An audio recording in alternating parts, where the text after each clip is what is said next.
Hi guys, welcome two reviews. Razakar movie చేశాను. ఇలాంటి cinema తీయాలంటే మాత్రం చాలా డేర్ ఉండాలండి. అండ్ ప్రొడ్యూసర్ డబ్బులు పెట్టడం కూడా చాలా డేర్ ఉండాలి. బట్ ఫస్ట్ రజాకర్ అని టైటిల్ చూడగానే నేను బయట చూసిన పోస్టర్లు చూడగానే ఏమనుకున్నానంటే, ఏంటి ఇంకా ఇలాంటి సినిమాలు ఈ రోజుల్లో కూడా తీస్తున్నారు, అసలు ఇది రీచ్ అవ్వగలుగుతుందా, డబ్బులు ఎందుకు ఇట్లా వేస్ట్ చేసుకుంటున్నారు అని నేను ఒక థాట్ లో ఉండేవాడిని. బట్ కాకపోతే మూవీ చూసిన తర్వాత మాత్రం నాకు అసలు మైండ్ లో ఉన్న ఒపీనియన్ మొత్తం మారిపోయిందండి. ట్రిపుల్ ఆర్ కంటే బాగుంది నాకు చెప్పాలంటే. కొన్ని సీన్స్ వచ్చినప్పుడు నా రక్తం మరిగిపోయింది, అంత బాగుంది అనమాట మన సీన్స్. ఎందుకంటే సింపుల్, నిజాం పరిపాలన అనేది మన హైదరాబాద్ లో చుట్టుపక్కల ఉన్న ఏరియాలో ఎలా ఉండేది ఆ టైంలో అనేది, నిజానికి జరిగిన సంఘటనల్ని ఆ డేట్స్ తో ప్రకారంగా చూపిస్తూ అక్కడ ఉన్న సీన్స్ అన్ని క్లియర్ గా చూపించారు. అంటే కొన్ని ఆ మేకింగ్ స్టైల్ అలా ఉంటది అనుకోండి, ఆ టైంలో చూపించాలి అంటే కట్టెలు పట్టుకొని ఫైట్ చేయడము, రేప్ సీన్స్ కి సంబంధించిన ఎక్కువ చూపించడం, ఇవన్నీ మనం పాతకాలం నుంచి చూస్తున్నాం. అలాంటి సీన్స్ ఉంటాయి అనుకోండి. బట్ ఇందులో ఆ చేసే విధానంలో కూడా చాలా నేచురల్ గా చూపించారు. వాళ్ళు ఏం చేసినా సరే, చంపినా సరే, మర్డర్ చేసినా సరే, అంతా చాలా నేచురల్ గా చూపించారు అనమాట. అది మనకి చూసేటప్పుడు లేడీస్ అయితే చాలా వరకు కళ్ళు మూసుకునే ఛాన్సెస్ ఉన్నాయి. అలాంటి సీన్స్ కూడా పెట్టారు వీళ్ళు. అంటే చూడండి, ఆ టైంలో వాళ్ళు ఎంతగా మనల్ని, ఇక్కడ ఉన్న ప్రజలను ఎంతగా ఇబ్బంది పెట్టారనేది ఈ సినిమా చూస్తే మాత్రం మీకు ఖచ్చితంగా మీకు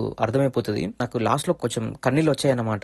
ఎప్పుడైతే సర్దార్ వల్లభాయ్ పటేల్ గారు వీళ్ళ కోసం, ఈ ప్రజల కోసం ఎప్పుడైతే ఆర్మీని పంపిస్తారో, ఎప్పుడైతే వాళ్ళని, ఆ టైంలో నాకు కన్నీళ్ళు వచ్చాయన్నమాట. సో అతను ఆదుకుంటున్నాడు అందరినీ, ఇక్కడ ఉన్న వాళ్ళని. ఎందుకంటే వాళ్ళు రాగానే వీళ్ళు ఎంతో అభిమానంతో వెళ్ళి వందే మాతరం వందే మాతరం అని వెళ్ళి జెండా పట్టుకుంటారండి. అది కన్నీళ్ళు తెప్పించాయి నాకు లాస్ట్. బాగుంది. నాకైతే సినిమా మాత్రం నాకు నచ్చింది. కొన్ని బోర్ వస్తాయి మళ్ళీ, ఎందుకంటే రిపీటెడ్ సీన్స్ వస్తాయి. అంటే ఫస్ట్ లో వచ్చినప్పుడు మనకి ఫస్ట్ 1 అవర్ సినిమా ఎక్స్ట్రాడినరీ అనిపిస్తుంది. మళ్ళీ 1 అవర్ వచ్చిన సీన్స్ మళ్ళీ రిపీట్ అవుతుంటాయి. ఎందుకంటే అన్ని లొకేషన్ లో జరిగిన సీన్స్ అన్ని చూపించాలి కదా డైరెక్టర్. సో అది రిపీట్ అనిపిస్తుంటది. బట్ అక్కడ కొంచెం పేషెన్స్ ఓపిక పట్టేస్తే మళ్ళీ క్లైమాక్స్ వరకు బాగుంటుంది. సో ఖచ్చితంగా మీకు ఏ మాత్రం పాసిబిలిటీ ఉన్నా ఈ సినిమా ఖచ్చితంగా చూడండి. మనకు ఆ చరిత్ర గురించి అందరం మనం తెలుసుకోవాలి. మీకు కూడా ఆ నాలెడ్జ్ ఉండాలి ఆ టైంలో జరిగిన సంఘటనల గురించి. ఎందుకంటే బైరాంపల్లి అనే ఒక గ్రామాన్ని నేను ఈ సినిమా చూసాక నేను గూగుల్ సెర్చ్ చేశా. ఇప్పటికీ అక్కడ ఏదైతే మనకి కట్టిన కట్టడం ఉందో, ఇప్పటికీ ఆ కట్టడం అట్లనే ఉంది. సినిమాలో చూపించిన కట్టడం మీకు అక్కడ కనిపిస్తుంది, ప్లస్ ఇక్కడ కూడా కనిపిస్తుంది. సో నాకు ఆ బైరాన్పల్లి అనే గ్రామం మీద నాకు అభిమానం అనేది పెరిగిపోయింది ఇప్పుడు. సో మీరు కూడా చూడండి గాయ్స్, తప్పకుండా ఈ ఫిలిం అడల్ట్ కంటెంట్ ఉంటది, చిన్న పిల్లలతో చూడొద్దు.